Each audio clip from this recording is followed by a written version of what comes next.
Allah Teala ayətdə deyir ki, təvəzzükar olun, təvəzzükarlıqla yer üzündə yeriyin və sonra bir cahillər onlara söz atdıqda, bunlara bax, onun saqqallı gedir Vahabidir, bunun balağına bax, bunun saqqalına bax, saqqalına filan qədər pul verirlər. Misal gətirirəm ha bunu, yəni başqa şeylər də deyə bilərlər.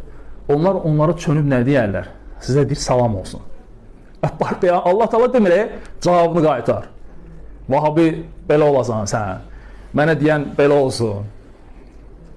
Allah Teala deyir ki, Rəhmanın qulları o kəslərdir ki, onlar o cünə cavablar deyirlər ki, salam olsun, Allahın salamı olsun sizə.